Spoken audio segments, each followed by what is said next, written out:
बताने की कोशिश हमारी जारी रहेगी। तो संजय जी जो है एक अच्छे राइटर हैं और विशेष अपनी जो कला के माध्यम से काम करते हैं और इनका एक विशेष संस्थान भी है, प्रगति आदर्श सेना केंद्र है, सेवा केंद्र है, जिसके माध्यम से आप अपनी सेवाएं देते हैं। तो आइए उन्हीं से जानते हैं उनकी कहानी। आप सभी की तरफ से संजय कुमार बबलू जी का बहुत बहुत स्वागत है। ओम शांति। ओम शांति। कैसे हैं आप? अच्छे हैं जी जी जी, थोड़ा सा बताइए अपने बारे में। मेरा नाम संजय कुमार बबलू है और पेशे से मैं अधिवक्ता हूँ। और बेसिकली मेरे जीवन का जो अध्याय है उसमें सबसे पहले मात्र 15 वर्ष की आयु में मैंने रक्तदान करके समाज सेवा का संकल्प लिया था। अरे, और उस समय से अभी तक मैं 52 बार रक्तदान कर चुका हूँ। और मुख्य रूप से राष्ट्रीय एकता के प्रति समर्पित डॉक्टर एस.एन. सुब्बा राव हुआ करते थे, जो अब इस दुनिया में नहीं रहे। उनके द्वारा मैं 20 वर्ष की उम्र में सद्भावना रेल यात्रा में निकला था और 9 महीने तक लगातार मैं देश के कोने कोने में जाकर पूरे देश का भ्रमण किया। और मैं आपको बताऊं कि उस सिलसिला में मैं यहाँ भी आया था, माउंट आबू भी मैं आया था। और उसको देखने के बाद हमको ये लगा कि हम किसी भी चीज़ को अगर मुकाम के रूप में नहीं पा सकते हैं तो उसके लिए हमको ज़्यादा भाग दौड़ करने की आवश्यकता नहीं है। मेरे कहने का मीनिंग ये है कि पैसे की कोई सीमा नहीं है और अधिकांश लोग अभी समाज के अंदर में पैसे के लिए हर घटना, कर्म, कुकर्म करने के लिए तैयार हैं।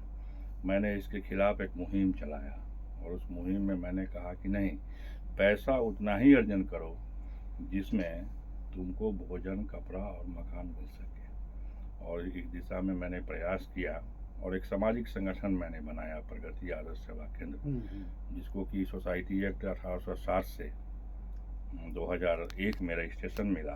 और उसके बाद जो सामाजिक संगठनों की संरचना थी पूरे देश के अंदर, हमको ये कहने में कोई हिचक नहीं था है कि लोग बोलते थे कि जो NGO के लोग होते हैं वो केवल सरकार का पैसा खाते हैं।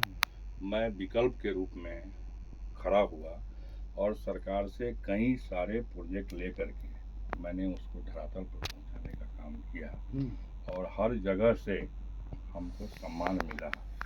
छोटा सा मैं उदाहरण दूंगा कि मैं बालिकाओं के लिए 2 स्कूल चलाया था, जो बिहार शिक्षा परियोजना का प्रोजेक्ट था, खगड़िया में और मधुबनी में, बिहार राज्य।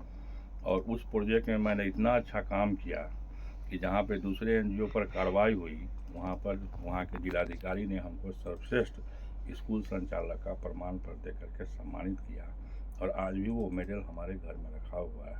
मैं समझता हूँ कि ये सबसे बड़ी हमारी सफलता है।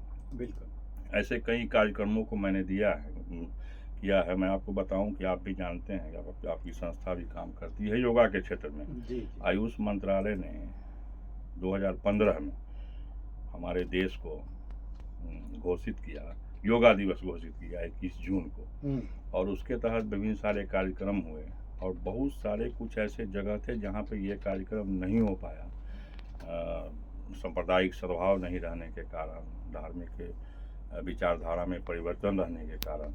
तो उसमें 2 क्षेत्र ऐसा था जहाँ की न 15 में कार्यक्रम हो पाया न 16 में कार्यक्रम हुआ। वो क्षेत्र नागालैंड का कुछ जगह था और आसाम का कोकराझार और चिरांग। हम आयुष मंत्रालय से जुड़े रहे हैं, योगा के क्षेत्र में भी हमारी संस्था काम करती है। जी। तो हमको बिहार के अंदर में जमुई मिला था और बेतिया मिला था। तो मैंने कहा अगली बार जब हमसे पूछा गया कि भाई हमारा काम तो अच्छा होता है, हमको और जिला बढ़ा दिया जाए, तो आयुष मंत्रालय के लोगों ने पूछा कि भाई आप बहुत ऐसा जगह है जहाँ की नागालैंड में और आसाम में काम छूट रहा है। तो मैंने कहा कि वो सारा काम हमको दे दिया जाए और मैंने कोकराझार में जाके बोडो उग्रवादियों के बीच में जेल में जाके योगा शिविर लगाया। और आज आपको बताएं कि मैं उसमें देखता था लिस्ट में कि रामदेव जी की संस्था Patanjali, Prajapati Brahma Kumari, art of living, ये सब भी लिस्टेड था। वो लिस्ट मेरे पास आता था तो मैं देखता था कि किसको कितना मिलता था। तो हमको लगता है कि 2 नंबर में प्रजापति ब्रह्मा कुमारी को ही योगा शिविर लगाने का मिलता था, हम लोग को तो 4-5 मिलता था। तो ये उदाहरण देने का मतलब ये है कि मैं हमेशा से चुनौतीपूर्ण काम स्वीकार करता हूँ और उस काम को मैं करने की इच्छा रखता हूँ। बिल्कुल। इस शिविर में भारत भूषण जी हमारे पूर्व पुराने सीनियर हैं, ये राष्ट्रीय युवा योजना से भी कहीं ना कहीं से जुड़े रहे हैं। तो इन्होंने लोगों को हम बताया कि भाई इस तरह का यहाँ कार्यक्रम होता है। तो हमारी इच्छा हुई, हकीकत यह है कि मैं आपको बताऊं कि मैं 93 में यहाँ पे आया था, तो अच्छा। बहुत बच्चा था, भूल गया था मैं इसको। और इस तरह के कार्यक्रम में हमारी इच्छा थी कि मैं प्रजापति ब्रह्मा कुमारी का जो मुख्य सेंटर होता है उसको मैं बारीकी से देखूं।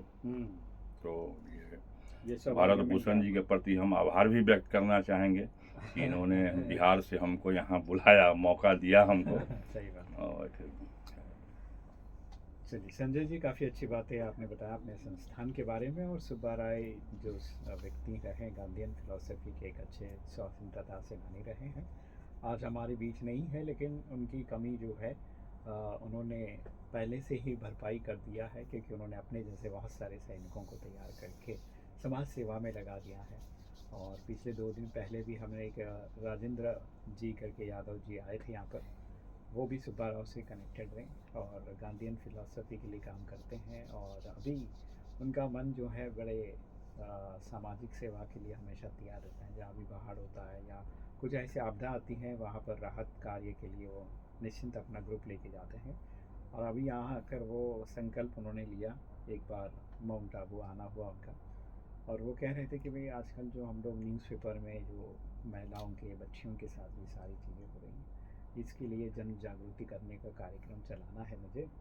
उन्होंने कुछ मेरे से स्टूडियो रिकॉर्डिंग्स वगैरह ले लिए और वो जनवरी से जो है ये करने वाले हैं, और हर जगह जिला स्कूल वगैरह में जाकर अपना संभाषण देकर लोगों को, बच्चियों को जागरूक करने का काम करने वाले हैं। तो यही है कि वह सुब्बा राव जैसे लोग जो है अपने संसार में आते हैं तो वो अपना जो है छाप हमेशा के लिए छोड़ जाते हैं। तो संजय जी, मैं चाहूँगा कि आप यहाँ दोबारा आए हैं, पहले बचपन में आए थे, लेकिन आपकी मंशा थी कि भाई ब्रह्मा कुमारी को गहराई से समझे जाने, तो आज वो मौका मिल रहा है। तो कौन कौन सी चीज़ें आपको जो है बहुत ज़्यादा अपील कर रही हैं, उसके बारे में बताइए। जी, ऐसा है कि मैं पिछले 4 तारीख से यहाँ पे हूँ और मैंने देखा है, मैंने 2-3 चीज़ जिस पर कि मेरा ध्यान, मैं केवल सुनता था, उस पर मेरा ध्यान नहीं जाता था, जैसे कि मेडिटेशन। तो मेडिटेशन के बारे में मैंने जाना, और यहाँ जो लोगों का कार्यक्रम में जो लोगों का विचार आया, उस विचार को मैंने गौर से सुना है। अभी उषा दीदी प्रवचन दे रही थी, तो उन्होंने बहुत सारी बातें कहीं, और उन्होंने ये मुख्य रूप से बताया कि किस तरह से बुराई को त्यागना है और किस तरह से हम मुकाम पर पहुंच सकते हैं। एक उदाहरण उन्होंने दिया कि अगर किसी व्यक्ति से हमको नफ़रत है तो उस नफ़रत को कैसे उनको हम क्षमा कर सकते हैं, किस तरह से उसके लिए हम प्रयास कर सकते हैं। तो ये सारी बातों को हम यहाँ से समाहित करके जा रहे हैं, और मुख्य रूप से हम इतना यहाँ प्रभावित हुए हैं कि यहाँ से जाने के बाद हमारे ज़िला में भी इसका केंद्र है, हम सीधा वहाँ जा कर के मिलेंगे और लगातार इससे हम जुड़े रहेंगे और कोशिश ये करेंगे कि मानव सभ्यता की रक्षा के लिए, मानव सभ्यता के बीच में जो विसंगतियाँ आई हैं, उस विसंगतियाँ में किस तरह से हम उसको दूर कर सकें। तो ये बहुत, माने यहाँ की हर एक चीज़ें बहुत अच्छी लगी। अभी मैं वीडियो देख रहा था बैठ करके, जी जी। तो मैं विचार को सुन रहा था कि इतने सुंदर विचार हैं, और बड़ा सबसे अच्छा हमको ये लगता है कि जो यहाँ के लोगों के बोलने की ढंग है, और वो इतना मीठा बोलते हैं, इतना अच्छा ढंग से समझाते हैं। कल भी जो डायमंड हॉल में प्रवचन हुआ था, उसमें बहुत अच्छा मेडिटेशन करके उन्होंने बताया कि किस तरह से हाथ को मुट्ठी बांधिए, किस तरह से आप भगवान को देते हैं, किस तरह से देने की कला है, किस तरह से लेने की कला है। तो ये सारी कला के बारे में इतना, माने लगता है कि जो बातें हो रही हैं वो सीधा मस्तिष्क तक पहुंच रही है। बोर फील हम लोग को नहीं हुआ, और घंटों घंटों मैंने बैठा वहाँ पे, तो हमको लगा कि कहीं ना कहीं से ये विचार हम जीवन में पहली बार सुन रहे हैं।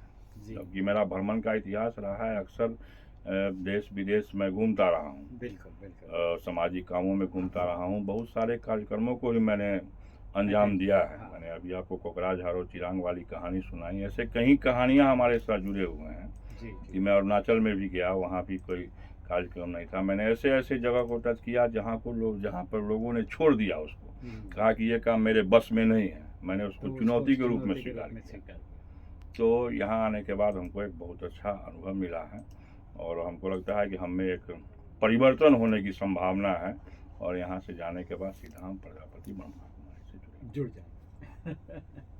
चलिए संजय कुमार जी, बहुत ही अच्छी बात है आपने बताया। आशा करूँगा हमारे सभी श्रोताओं को भी आपके जीवन से, आपकी बातों से काफ़ी प्रेरणा मिल रहा होगा कि जहाँ चैलेंजेस होता है वहाँ आप खड़े रहकर उस चैलेंज को स्वीकार करते हैं, तो आप जो है समाज के लिए एक आदर्श बन जाते हो, लोगों के लिए एक इंस्पिरेशन बन जाते हो, और जो संजय कुमार जी कर रहे हैं।